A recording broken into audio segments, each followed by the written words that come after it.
The heat of the Sicilian summer rose in shimmering waves from the limestone walls of Syracuse as the Roman quinqueremes cut through the azure waters of the great harbour in the spring of 214 BC, their bronze rams glinting like the teeth of predators circling wounded prey. Yet the city that sprawled across the island of Ortygia and the mainland beyond showed no signs of the weakness Rome expected.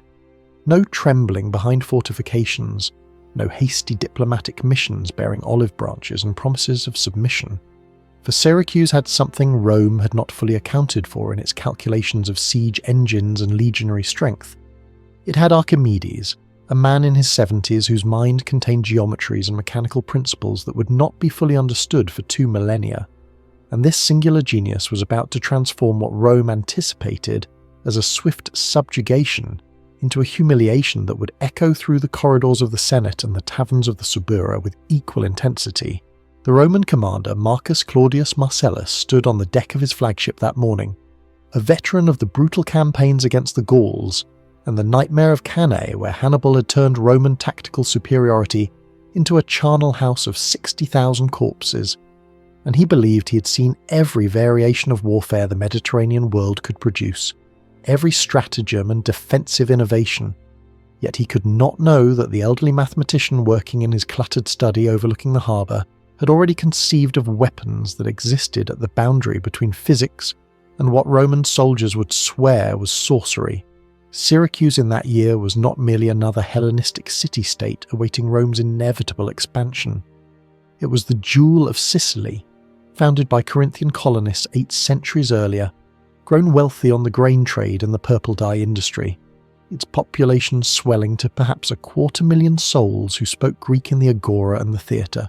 who debated philosophy in the gymnasiums and watched the latest comedies of Menander performed in amphitheatres, where the acoustics were so perfect a whisper on stage could be heard in the highest seats, a city whose tyrants had once commanded fleets that challenged Athens and whose mathematicians had calculated the circumference of the earth with disturbing accuracy, using nothing but shadows and geometry. The political situation that had drawn Rome's wrath was itself a product of Hannibal's catastrophic invasion of Italy, that strategic masterpiece that had brought the Carthaginian general across the Alps with elephants and Numidian cavalry, winning battle after impossible battle until the Roman Republic teetered on the edge of complete collapse. And in this moment of Roman weakness, the young king of Syracuse, Hieronymus, had made the fatal calculation that Rome's dominance was ending and Carthage's was ascending. A reasonable analysis given that Hannibal's army was ravaging the Italian countryside seemingly at will, but one that failed to account for Rome's fundamental characteristic, its absolute refusal to accept defeat regardless of the rational arguments for doing so, a psychological trait forged in the desperate struggles against the Samnites and Pyrrhus of Epirus. Wars that had taught Rome that victory belonged not to the clever or the tactically brilliant, but to those who could endure one more year of casualties, one more season of burned crops and slaughtered sons. Hieronymus himself had lasted barely a year on the throne before assassination claimed him, the palace conspiracy reflecting Syracuse's internal divisions between the pro-Roman faction, led by families who had profited from decades of alliance, and the pro-Carthaginian faction who saw in Hannibal's victories a chance to restore Syracuse's former glory as an independent power, perhaps even as the dominant force in Sicily once more. And after Hieronymus's murder, the city had descended into brief chaos before a pair of generals emerged to lead the resistance against Rome, men whose names, Hippocrates and Epictetus, would become synonymous with stubborn defiance, but whose military abilities were conventional, limited to the standard practices of Hellenistic warfare, the phalanx and the catapult, the covered ram and the siege tower, tactics Rome had long since learned to counter through sheer persistence and the systematic application of engineering. What neither these generals nor Marcellus fully grasped was that Archimedes represented something unprecedented in ancient warfare. Not a general or a tactician, but a theoretician who understood the fundamental principles governing leverage, projectile motion, heat concentration, and mechanical advantage with a depth that allowed him to design weapons tailored precisely to exploit the specific vulnerabilities of Roman siege methods.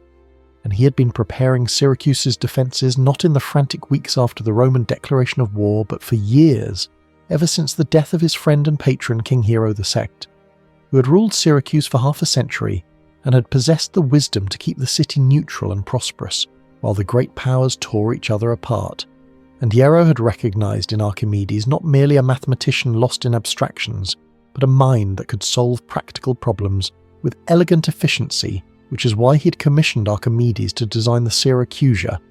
a massive grain ship that was said to be the largest vessel constructed in antiquity. Its hull so enormous that it could carry enough wheat to feed Athens for a year,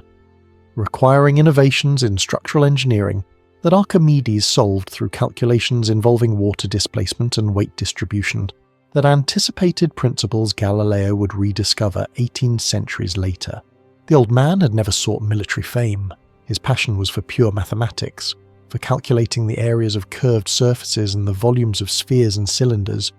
for working out the properties of spirals and the approximate value of Puy to a precision that staggered his contemporaries. And his treatise on floating bodies established the principle that would bear his name, that a body immersed in fluid experiences an upward force equal to the weight of the fluid displaced, an insight he reportedly discovered while stepping into a bath and observing the water level rise, leading to his famous dash through the streets of Syracuse shouting "Eureka!" Though this charming anecdote may be the invention of later writers who understood that genius needs its theatrical moments to be remembered by those who cannot follow its mathematics, but when Syracuse's survival demanded it, Archimedes turned his geometric mind to the problem of killing Roman soldiers and destroying Roman ships with maximum efficiency, and the weapons he designed operated on principles so far in advance of contemporary military engineering that Roman accounts of the siege, written by men like Polybius and Livy, who are normally sober and skeptical historians, read like fantasy, describing devices that could reach down from the walls with iron claws to pluck entire quinqueremes from the water, lifting them vertically until the rowers tumbled from their benches and the ballast shifted catastrophically, then dropping them to shatter against the harbour's surface or dashing them against the rocks, and other machines that hurled stones of such enormous weight across such distances that Roman ships hesitated to approach within what they calculated as safe range, only to be struck by projectiles that punched through hulls and turned decks into splinter-filled killing zones. And most terrifying of all, burning mirrors or reflectors that concentrated sunlight into beams capable of setting ships aflame at a distance. A claim that has provoked skepticism and experiments for 2,000 years, with some modern researchers demonstrating it might be technically possible under ideal conditions, while others insist the whole story is mythological embellishment. Yet what cannot be disputed is that Roman soldiers came to fear the very walls of Syracuse as if they were alive and malevolent, possessed of an intelligence that anticipated their every move and punished their approaches with catastrophic precision. Marcellus had begun the siege with confidence bordering on arrogance, his plan straightforward and proven through decades of successful Roman siegecraft, a simultaneous assault by land and sea that would overwhelm the defenders through sheer scale and coordination, the land forces bringing forward siege towers tall enough to overlook the walls, while the naval forces 60 quinqueremes lashed together in pairs to create stable platforms for scaling ladders and boarding bridges called sambuca because their shape resembled a musical instrument, would approach from the harbour in a timed offensive that would divide Syracuse's defenders and create multiple crisis points they could not adequately man, a doctrine that had worked against the fortified cities of Magna Graecia and Sicily itself, against walls built by competent Greek engineers who understood defensive architecture. But these were static defences, predictable in their capabilities, whereas what Archimedes had created was something Rome had never encountered. Weapon systems that were essentially machines designed to counter specific Roman tactics, with adjustments possible in real time as the battle developed. The Roman fleet approached on the day chosen for the grand assault with the peculiar mixture of fear and excitement that soldiers feel before a major action, the rowers maintaining rhythm to the beat of the flute player on each ship, the marines checking their gladi and testing the straps on their shields, men who had survived Trasimene and Cannae alongside younger recruits for whom this would be the first serious combat, and they could see the walls of Syracuse growing larger across the diminishing stretch of water, could see the defenders manning the battlements, tiny figures at this distance but clearly numerous and organised, not the panicked mob that sometimes abandoned walls when they saw the size of a Roman assault, And then when the ships reached what Roman naval experience suggested was the extreme range for defensive catapults, still safely distant from the walls, the first of Archimedes' heavy stone throwers opened fire. The sound alone was unprecedented, not the familiar twang and whoosh of traditional torsion catapults, but something deeper and more mechanical, and the stones that arced down from the walls were not the 1 or 2 talent weights Roman marines expected, but projectiles of 8 or 10 talents, stones weighing more than a full-grown man, and they fell with such accuracy that the Syracusan artillery crews were clearly not simply launching in the general direction of the fleet, but aiming at specific vessels, compensating for range and the movement of targets, with calculations that suggested a mathematical understanding of trajectories that Roman artillerists achieved through experience and intuition, if they achieved it at all. And when these massive stones struck the quinqueremes, they didn't merely damage them in the way ordinary catapult fire might crack a rail or punch through decking. They destroyed them structurally, the kinetic energy of a half-ton rock falling from height onto the relatively delicate shell construction of an ancient warship, creating catastrophic failures, hulls splitting along their entire length, masts toppling, banks of oars shattered into fragments that impaled the rowers who had been gripping them a moment before. Marcellus watched from his command position as the carefully organised naval assault disintegrated into chaos within minutes, ships attempting to manoeuvre out of range only to find that Archimedes had positioned his weapons to create overlapping fields of fire that covered the entire approach to the walls, and when some of the Sambuca platforms tried to close the distance quickly, accepting casualties to get their boarding bridges onto the walls before they could be destroyed, they encountered the truly nightmarish devices, the iron claws that contemporary accounts called the ship shaker, great beams that extended from the walls supporting chains or ropes attached to grapples. And these descended with startling speed and precision to catch the bows of Roman ships. The grapple operated by mechanisms hidden behind the walls, windlasses and gear systems that multiplied the force of the operators, so that when the great claw seized a ship and began to lift, the entire mass of the vessel, perhaps 40 tons of hull and equipment and 200 men, rose from the water despite the frantic efforts of the rowers to pull in the opposite direction, the physical impossibility of what they were witnessing overwhelming the Marines' training, because ships were not supposed to leave the water except in dry dock, were not supposed to dangle vertically from chains like fish on a hook, and when the bow rose high enough, the stern submerged and water poured over the transom, flooding the lower decks and adding to the weight even as men leapt from the tilted decks into the harbour, and then the claw would release and the ship would plunge back into the water with tremendous force, often capsizing completely or simply breaking apart from the structural stress. The psychological effect of these weapons exceeded even their material damage, because Roman military culture was built on courage and discipline in the face of comprehensible danger. Soldiers were trained to march into arrow storms and hold formation, while javelins tore through their ranks to maintain testudo formation under catapult bombardment, and to assault walls defended by men trying to kill them with spears and rocks and boiling oil. All of this was terrible, but it was warfare as they understood it. Human enemies using force and pain to break their will. But what could courage mean against a machine that plucked your ship from the sea? How could discipline help when the danger came not from an enemy you could potentially fight, but from mechanisms whose operating principles you could not even observe, hidden behind walls and operated by men you never saw, killing you with geometry and leverage rather than with iron and muscle? And this psychological dimension was something Archimedes understood implicitly, not because he was a military psychologist, but because he understood that the most effective weapon is one that makes resistance seem futile, and the sight of a quinquereme dangling vertically from the walls accomplished that goal more efficiently than sinking a dozen ships through conventional means. Marcellus ordered the naval assault withdrawn after losing several ships and having a dozen more severely damaged, the fleet pulling back beyond the range of even Archimedes' enhanced catapults. But the land assault was already in motion. Siege towers rolled forward by thousands of soldiers straining against the ropes and pushing at the great wheels, towers that stood 80 feet high, with their own catapults mounted on the upper platforms to suppress the defenders, while scaling ladders were deployed from the middle levels, an engineering achievement in itself that required precise carpentry and an understanding of weight distribution to keep the massive structures stable as they moved across uneven ground. and these towers represented the accumulated knowledge of Greek and Roman siege warfare.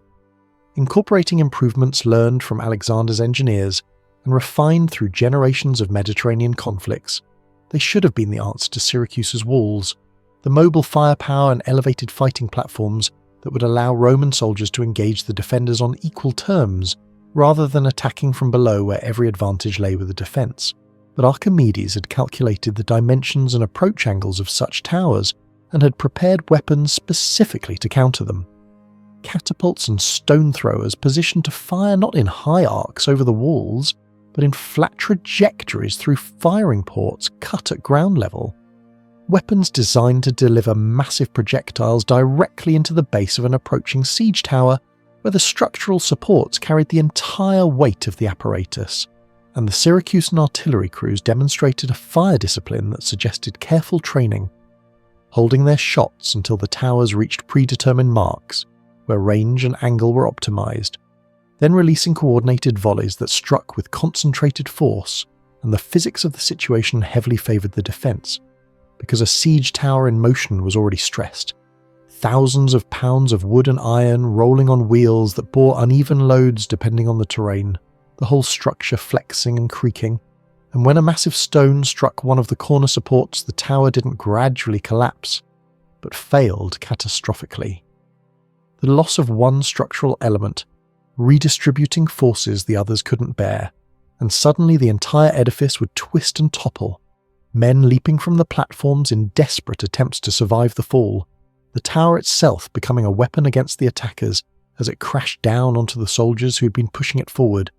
and those towers that survived the approach and reached the walls encountered another set of Archimedean devices,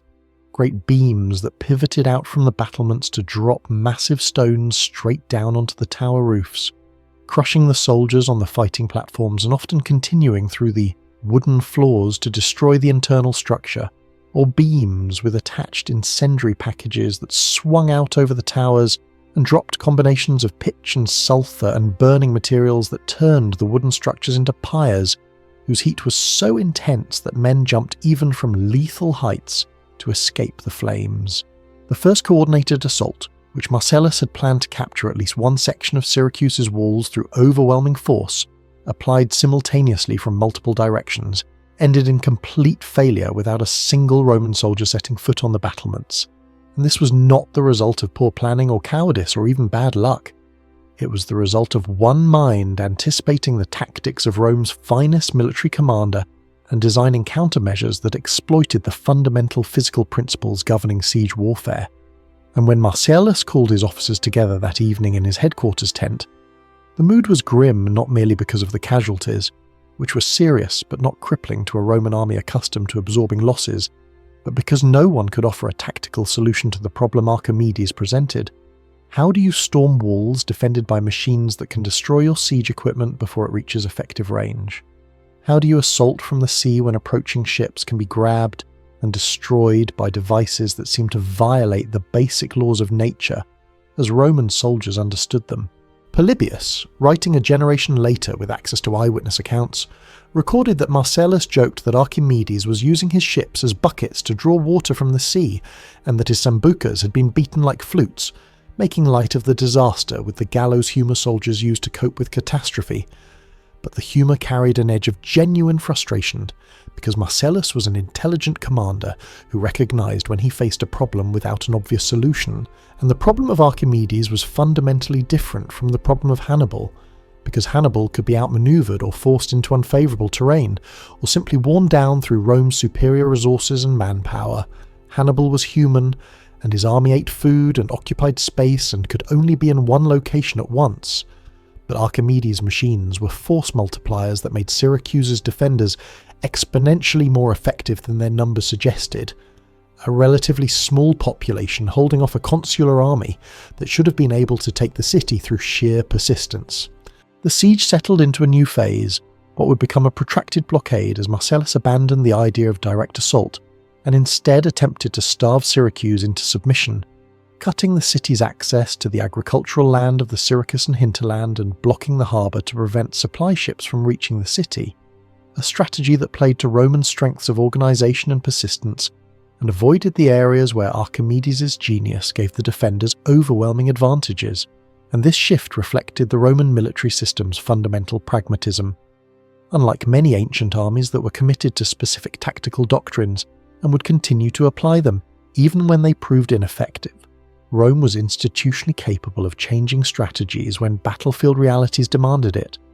a flexibility that came from the Senate's collective military experience and the culture of debate that allowed even junior officers to voice objections without being accused of cowardice or insubordination. The blockade meant constructing fortifications around Syracuse's landward perimeter, walls and ditches and palisades that would contain the population and prevent sorties while requiring fewer Roman soldiers to maintain than continuous assault operations. And it meant establishing naval patrols that would intercept any Carthaginian attempts to resupply the city, turning the siege into a contest of endurance, where Syracuse's food stocks and the population's willingness to continue resisting would be measured against Rome's commitment to maintaining an army in Sicily, while Hannibal ravaged Italy, and other theatres demanded legions and resources, because the strategic situation in 213 BC was precarious for Rome, facing a multi-front war that stretched from Spain, where the Scipio brothers fought Carthaginian armies, to southern Italy, where Hannibal's forces occupied Capua and threatened Rome itself, to Sicily, where Syracuse and several other cities had defected to the Carthaginian alliance, and some voices in the Senate argued that Sicily was a secondary concern that could be addressed after Hannibal was defeated or contained. But the counter-argument, which ultimately prevailed, was that allowing Syracuse's defection to stand unpunished would encourage other cities to break their alliances with Rome,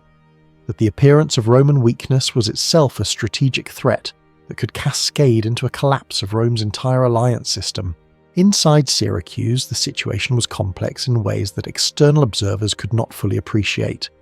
The city divided between those who had supported the alliance with Carthage and those who had opposed it. Between the wealthy who feared Roman retribution would mean confiscation of property, and the poor who had less to lose, and some of whom harboured genuine grievances against Rome's dominance. And there were the slaves, thousands of them, who represented a potential threat to internal security if the siege became desperate enough that arming them seemed necessary, or if they saw in the chaos an opportunity for rebellion. And there was the constant political manoeuvring as different factions jockeyed for position, each claiming to know the best path to survival, some advocating for negotiation with Marcellus, while others insisted that surrender would mean crucifixion for the city's leaders, and that only through resistance could they hope for Carthaginian relief, or for Rome to abandon the siege due to pressures elsewhere. And in the midst of these political intrigues, Archimedes continued his work, apparently indifferent to the politics that had created the military emergency his weapons were addressing. And this indifference was not apathy, but the focus of a man whose true concerns existed in a realm of abstract relationships between numbers and shapes, for whom the machines defending Syracuse were interesting problems in applied mechanics, but fundamentally less important than his ongoing work on pure mathematics, on the calculation of pi, or the geometric proof he was developing about the relative volumes of a cylinder, sphere and cone. The ancient sources preserve an image of Archimedes that has become iconic, the old mathematician so absorbed in a geometric diagram drawn in the sand that he does not notice the Roman soldiers entering his courtyard, so focused on the problem before him that the fall of the city happening around him registers only as a distraction. And while this image is certainly romanticized and possibly apocryphal, it reflects something true about the historical Archimedes, that his military engineering was a sideline to his real intellectual passion, that he designed weapons capable of humiliating Rome's military as a kind of favour to his city, but that his heart belonged to geometry. And Plutarch reports that Archimedes considered his mechanical inventions beneath the dignity of pure mathematics, mere applications of principles whose real beauty existed in their abstract form, and he allegedly refused to write treatises about his military devices despite writing extensively about his theoretical work, considering engineering a necessary concession to the practical world, but not worthy of serious scholarly attention, an attitude that seems almost perverse given that his machines were performing feats that contradicted contemporary understanding of what was physically possible. But this attitude was consistent with the hierarchy of knowledge in Greek philosophy, where pure theory was considered superior to applied practice, where the contemplation of eternal truths was ranked above the manipulation of material objects, where the philosopher was elevated above the craftsman regardless of the craftsman's skill. Yet it was precisely his mastery of pure mathematics that enabled Archimedes to design weapons so far in advance of contemporary engineering, because he understood that a lever could multiply force according to the ratio of arm lengths, not as a rule of thumb learned through experience, but as a mathematical certainty derivable from first principles, and he understood that projectile motion followed predictable parabolic curves whose parameters could be calculated if you knew the launch angle and initial velocity, and he understood that pulleys and gears could create mechanical advantage through ratios that could be predetermined rather than discovered through trial and error, and this theoretical understanding allowed him to design mechanisms that pushed against the limits of what was possible with the materials and manufacturing capabilities of the 3rd century BC,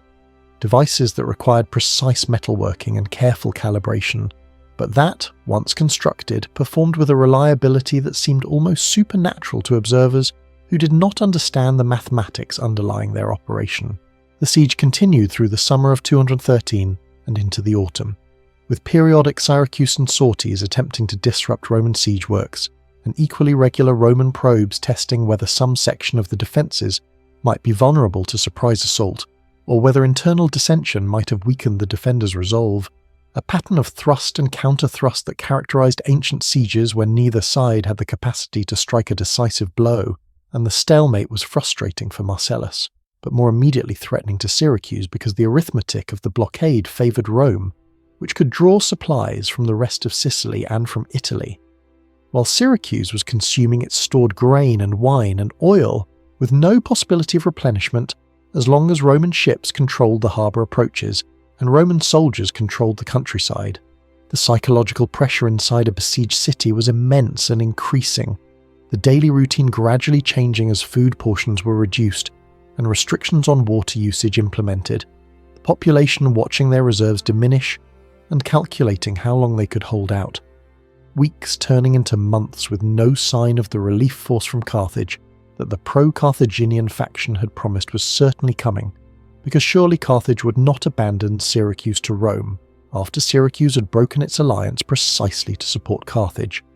Yet as autumn turned to winter, and still no Carthaginian fleet appeared on the horizon, the political situation inside the city became increasingly volatile. Accusations that the leadership had miscalculated and brought disaster on the city met with counter-accusations of defeatism, and hints that those calling for surrender were Roman agents or cowards. The social fabric of the polis fraying under the stress of prolonged emergency, and there were incidents of violence in the agora, faction fights between pro-Roman and pro-Carthaginian groups that required intervention by the city guard, and the slaves were becoming restive, sensing the uncertainty among their masters, and perhaps calculating that the chaos of the siege might offer opportunities that would never come in peacetime. And the city's leaders faced the classic dilemma of siege warfare, that waiting might bring relief but would certainly exhaust their resources, while attempting to negotiate might save the population but would likely mean death for those who had led the revolt against Rome, and execution by Rome was not a quick death by sword but crucifixion, a form of execution so agonizing and degrading that it was reserved for slaves and rebels, a punishment designed to combine maximum suffering with maximum public humiliation,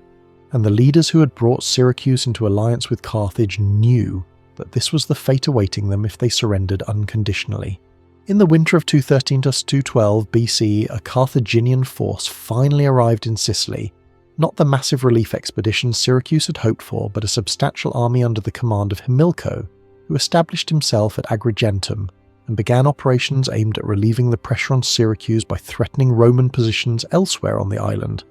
forcing Marcellus to divide his forces between maintaining the siege and countering this new Carthaginian army. And simultaneously a Carthaginian fleet under Bomilcar appeared off Syracuse carrying supplies and reinforcements, and for a brief period it seemed possible that the siege might be broken, that Archimedes' machines had bought enough time for Carthaginian power to swing the strategic balance and transform Syracuse's resistance from a doomed gesture into a successful defiance of Rome, and inside the city morale improved dramatically, with the sight of Carthaginian ships in the harbour, Food stocks were replenished, and the political faction that had advocated continued resistance was vindicated,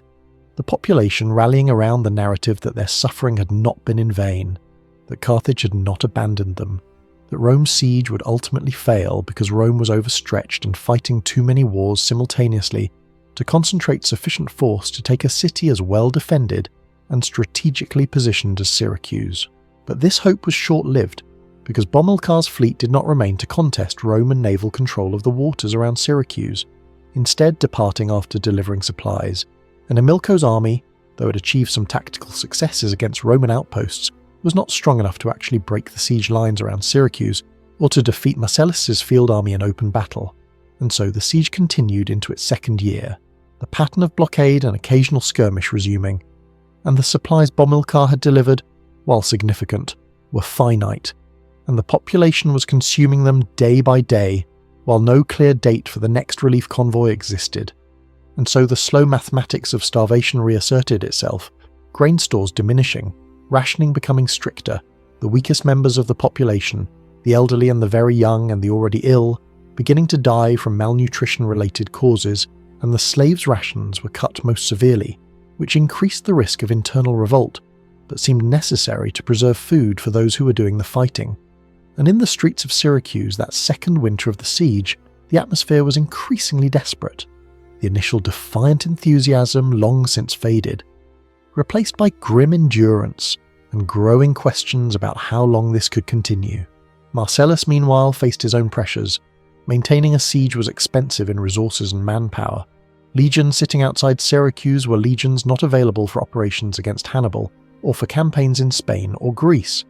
and there were whispers in Rome that a more competent commander would have taken the city by now, that the humiliation of being stymied by a single city, defended largely by one old mathematician, was damaging to Roman prestige,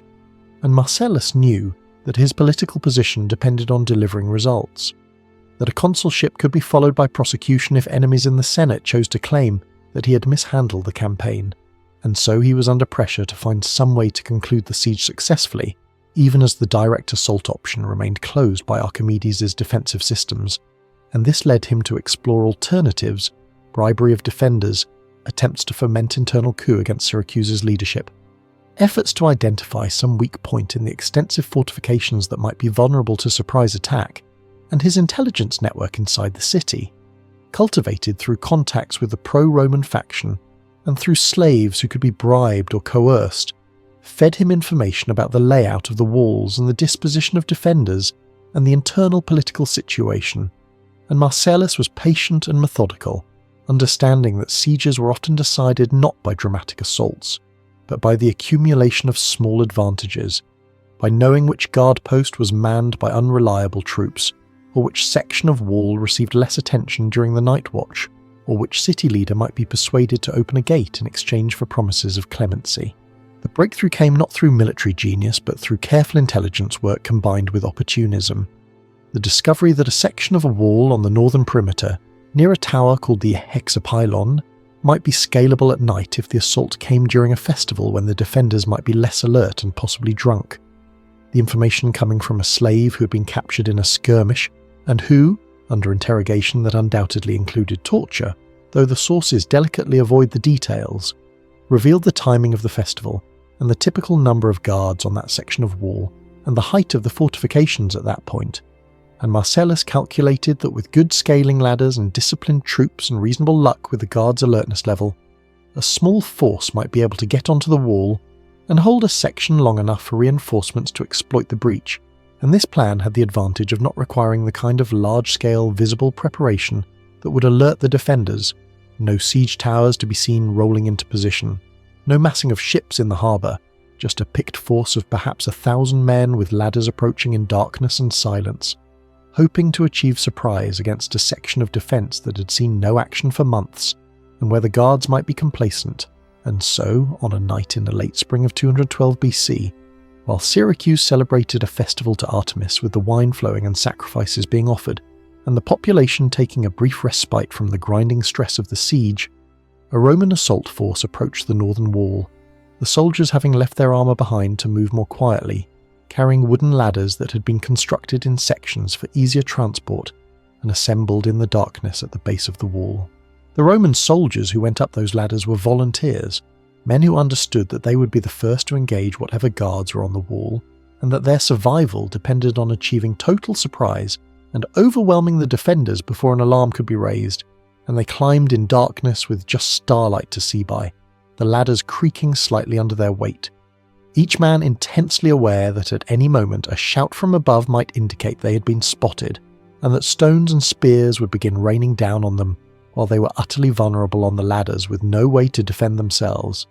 And the physical courage required for this kind of operation was extraordinary even by the standards of Roman military culture, which valorized personal bravery, because this was not the courage of maintaining formation while the enemy charged, where your comrades were beside you and training and discipline could carry you through. This was individual risk with death, the likely outcome if anything went wrong. But enough men had volunteered that Marcellus could select the best and most reliable. Veterans who had proven themselves in previous campaigns, men who climbed with their gladii clenched in their teeth, because they needed both hands for the ladders, and who knew that the moment they reached the top would be the most critical, that they would have to pull themselves over the parapet and engage whoever was there in immediate close combat before the alarm spread.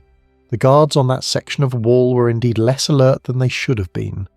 The festival and the long months of inaction having dulled the edge of their vigilance, and the first Romans reached the top of the wall and killed the nearest guards in hand-to-hand fighting that was brief and brutal. Daggers and short swords, men grappling in darkness, the Romans desperate to prevent any outcry, and the Syracusan guards dying in confusion without fully understanding what was happening, and within minutes a section of wall perhaps 50 meters long was in Roman hands, the assault force holding the towers on either end and beginning to widen the breach as more soldiers came up the ladders. And now the critical question was how long they could hold this position and expand it before Syracuse's defenders organised a counterattack, because they were still a small force deep inside enemy fortifications, and if the defenders responded quickly and in strength, the Romans on the wall could be surrounded and annihilated. Marcellus had positioned his main force ready to exploit the breach if the initial assault succeeded, and when the signal came that the wall was taken, he sent forward several cohorts who rushed through a gate that the assault force had opened from inside, and suddenly Roman soldiers were inside Syracuse's defensive perimeter in strength for the first time in nearly 2 years of siege, and the nature of the battle changed instantly from siege warfare to urban combat, fighting through streets and around buildings where Syracuse's defensive machines were irrelevant, because they were positioned to defend against external assault, not internal penetration. And Archimedes' genius, so effective when the battle was about ships approaching from the harbour or siege towers crossing open ground, had no application to legionaries fighting through the Tychi quarter with gladian shields, and the Syracusan defenders tried to organise resistance but were hampered by the darkness and the confusion and the element of surprise, units responding piecemeal rather than in coordinated defence. And the physical geography of Syracuse worked against them now because the city was large and sprawling, and it took time for troops positioned near the harbour to reach the northern wall where the breach had occurred, and by the time substantial Syracusan forces arrived to counterattack, Marcellus had enough troops inside the city that the battle became a conventional infantry engagement, where Roman training and discipline gave them significant advantages, the legionaries fighting in their standard manipular formations even in the constrained space of city streets, centurions maintaining unit cohesion and responding to changing tactical situations with the kind of professional competence that was Rome's great military advantage over most opponents. The battle for Syracuse lasted through the night and into the next day, a chaotic and bloody urban fight with neither side initially able to gain decisive advantage, the Syracusans defending their city with the desperation of men who knew that defeat meant death or enslavement,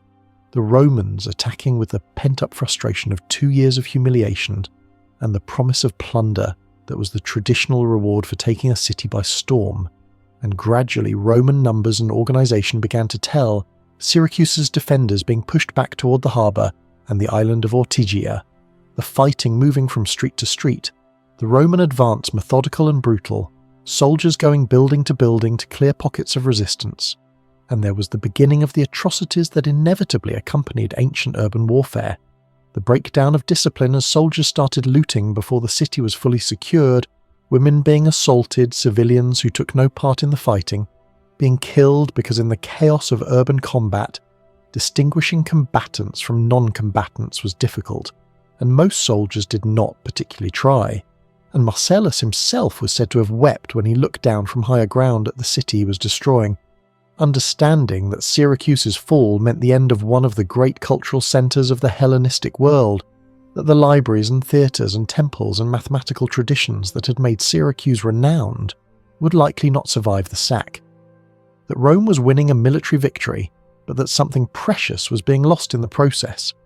Though this display of emotion, recorded by later historians, should be understood in the context of Roman cultural values, where grief for a defeated enemy's nobility was itself a kind of status claim, a way of demonstrating that the victor was cultured enough to appreciate what was being destroyed, and secure enough in victory to show mercy rather than cruelty. In the confusion of Syracuse's fall, Archimedes died. The specific circumstances unclear and disputed in the ancient sources, with multiple versions of the story circulating, but the common elements are that a Roman soldier encountered the elderly mathematician, and that Archimedes was killed despite Marcellus having given explicit orders that the man who had defended Syracuse so effectively should be captured alive and brought before him. And one version claims that Archimedes was so absorbed in a mathematical problem, working on a diagram drawn in sand, that he refused to accompany the soldier until he had completed his proof, and the soldier, not recognizing the old man and perhaps angered by what seemed like defiant refusal to obey, killed him with a sword thrust. And another version suggests that Archimedes was carrying mathematical instruments, compasses and measuring devices, and the soldier thought these might be valuable and killed him in the course of the robbery. And yet another account claims that Archimedes was attempting to surrender and bring his instruments to Marcellus as requested, but was killed by soldiers who did not realize who he was, and were in the bloodlust that overtook troops during the sack of a city, and the truth is probably irrecoverable, because it happened in the chaos of urban warfare, when command and control had broken down, and soldiers were operating in small groups or individually, and most of the soldiers involved were probably illiterate, and would have had no idea who Archimedes was or why Marcellus wanted him alive. They would have seen only an old man in a city they had been given permission to plunder, and whether he died because he insisted on finishing a geometric proof, or because a soldier wanted his instruments, or simply because he was in the wrong place when Roman troops came through his neighbourhood, the result was the same: the greatest mathematical mind of antiquity killed by an anonymous legionary who had no understanding of what was being destroyed. Marcellus is said to have been genuinely distressed when he learned of Archimedes' death, understanding that the mathematician represented something more valuable than the tactical advantage his machines had provided Syracuse, that here was a mind that operated at a level very few humans in any era could reach, and Marcellus arranged for Archimedes to be buried with honours, and allegedly sought out the mathematician's family to offer compensation and protection from the general pillage. And he reportedly had Archimedes' tomb marked with a sphere inscribed in a cylinder, the geometric relationship that Archimedes himself had considered his greatest achievement, the proof that the volume of a sphere is exactly 2/3 the volume of the circumscribing cylinder, an abstract mathematical truth that Archimedes valued more highly than all his war machines, and that he wanted to be remembered for rather than for the devices that had humiliated Rome's navy and destroyed Roman siege equipment. And this tomb would later be found by Cicero when he was quaestor in Sicily, overgrown and neglected, and Cicero had it restored because even Rome recognized that Archimedes represented an achievement that transcended military conflicts and political allegiances, that pure intellectual accomplishment of the kind Archimedes represented was valuable to civilization itself regardless of what city-state he had belonged to. The fall of Syracuse was a turning point in the Second Punic War. Though not in the dramatic way sieges sometimes are, it did not immediately change the strategic balance between Rome and Carthage or lead directly to Hannibal's defeat, but it demonstrated that Rome could absorb years of setback and humiliation and still ultimately prevail through persistence and the systematic application of resources, and it returned Sicily fully to Roman control, which secured Rome's grain supply and denied Carthage a potential base for operations against Italy. And it represented a kind of revenge for the humiliations Rome had suffered at Hannibal's hands. Here at least was a victory that could be celebrated with a triumph, even as Hannibal's army still occupied parts of Italy. And when Marcellus returned to Rome, he brought with him the spoils of Syracuse, artworks and treasures that had accumulated over the city's 800-year history, and these were displayed in his triumph, and many were installed in temples and public buildings in Rome. And this marked a significant moment in Roman cultural history because it exposed Roman audiences to Greek art and culture at a level of sophistication beyond what they had previously encountered. Syracuse's accumulated Hellenistic culture flooding into Rome and beginning the process of cultural transformation that would turn Rome from a provincial Italian power into the cultural as well as political centre of the Mediterranean. And in this sense, Archimedes' defence of Syracuse, though it failed militarily, succeeded in a way he might have appreciated because it delayed Syracuse's fall long enough for Carthaginian intervention to fail, and for Rome's ultimate victory to require such commitment of resources that when Rome finally won, the Senate chose to celebrate with Greek cultural treasures rather than simply destroying everything. And so Greek mathematics and philosophy and art survived within Roman imperial culture in a way they might not have if Syracuse had fallen quickly and unremarkably. The weapons attributed to Archimedes seem not to have survived long after his death. They may have been deliberately dismantled by the Romans, who had little desire to preserve machines that had humiliated them so thoroughly. It is also possible that the devices depended so heavily on Archimedes' personal knowledge and oversight that, once he was gone, no one else could operate or maintain them correctly. Another explanation is that they were tailored so precisely to the geography and defensive needs of Syracuse that they had little value elsewhere and therefore were not worth preserving. In any case, Archimedes left behind no known writings on military engineering.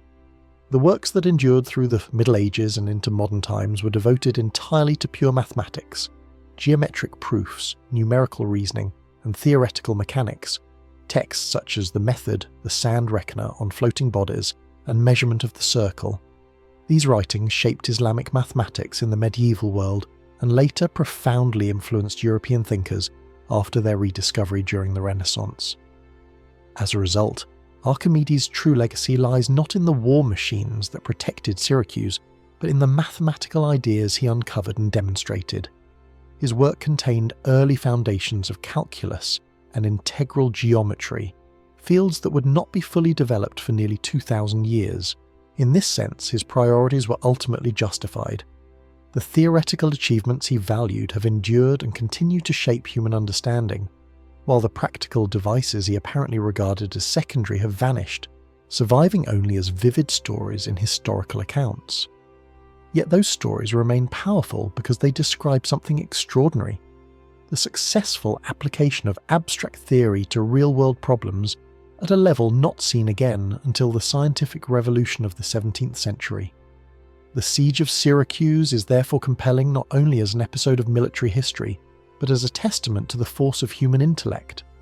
For almost 2 years, the Roman Republic, soon to become the dominant power of the Mediterranean, was held at bay by a single city largely because it was defended by an elderly mathematician who understood leverage, motion, and mechanical advantage better than anyone else alive. He translated that understanding into machines that pushed the limits of what ancient materials and craftsmanship could achieve.